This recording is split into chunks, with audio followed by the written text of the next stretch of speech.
woke up all ready to exercise. You got your gear, you got your playlist ready, you got your protein shake ready. Everything is sitting on the table. You're just about to leave.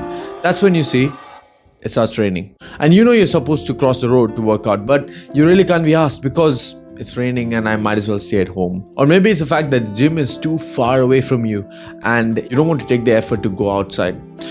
You might think that's a problem with you. You might think everybody else is doing it, so why can't I? Yes, that is one way to look at it, but there's also the other way of looking at it. And now what is that way? What else could you be doing? Maybe that's just not for you. Is there something that could be there waiting for you? Now that's what this video is going to be about. Why do people opt for takeouts instead of eating at home? And why do people opt for streaming devices instead of going to the theaters? It's actually coming down to just one thing, and that is proximity. So people want things within that proximity. They don't want to go outside their comfort zone and then try to seek for something because that's a lot of effort, and people do not want to take effort. Like, let me ask you, for example, do you want to take effort to go out of your way to do something that you could be doing at home instead? Probably not. And if you face problems with, let's say, working out, for example, it's probably the same thing.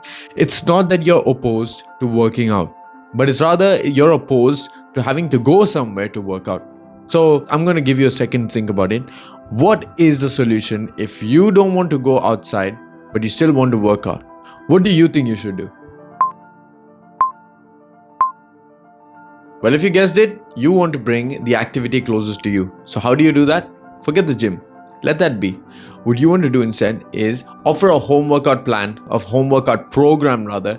Now, if you guys have found any part of this video to be resonating with you so far, then I would appreciate it if you guys could hit the like and subscribe, because that will get the message out to more people and especially help the channel grow.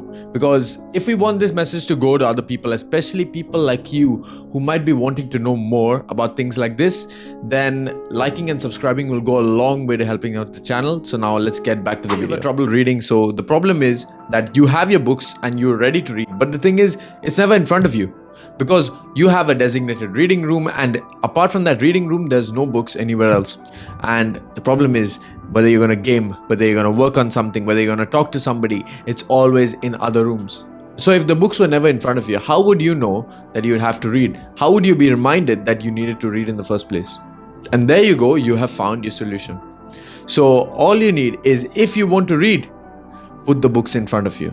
So what do I suggest? Well, there are many ways to go about this, but the best way to do it is, let's say you want to read a book, put it right in front of you. So if you work here, then put your book here, because the next time that you're going to work on something, you'll see the book right in front of you, staring you in the eyes. So whether you choose to read it or not, you at least are made aware of the fact that I remember that I told myself I would read this book. So whether you choose to read it or not, that's your decision at the end of the day. That's not controlled by anybody else.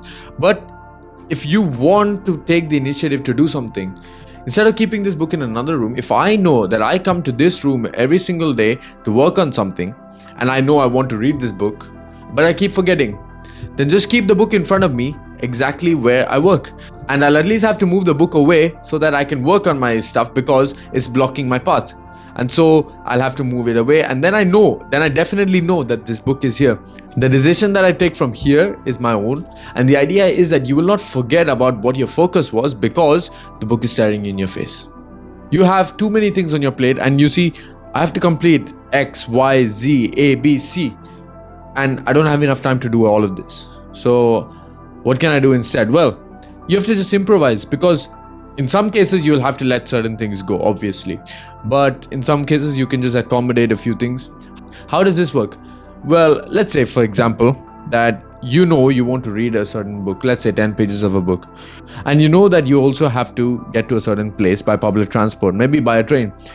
And you know that the commute is probably going to be 45 minutes or an hour. So it's going to be a long time where you're just going to be sitting on the train, probably doing nothing. So if you catch a drift of where I'm going to, what you can do is you equate that with how long does it take me normally to read 10 pages? Maybe let's say it's half an hour for you.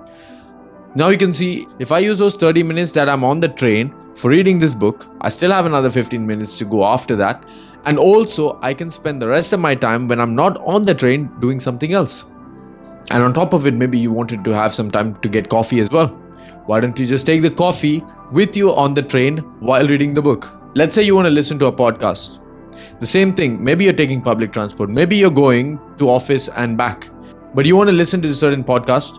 All you have to do is connect it to maybe your phone or your Bluetooth system and let it play during your commute. So not only are you able to get from place A to place B, but at the same time, you're also listening to something that you wanted to cover at the end of the day. So what do I want you guys to take from this part? Take a few things, let's say 2 or 3 things that you already do in the day, and see where can I incorporate this into my day? Where can I combine these 3 things so that I don't lose out on time to do other things? At the same time, I'm able to cover every single thing that I want to do.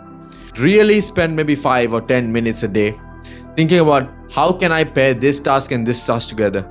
And if you don't find a way, then probably not the best for you. But if you do find a way, all it needs is just those 10 minutes. And sometimes the realization will just strike you immediately. And once you get the realization, then it's just simple from there.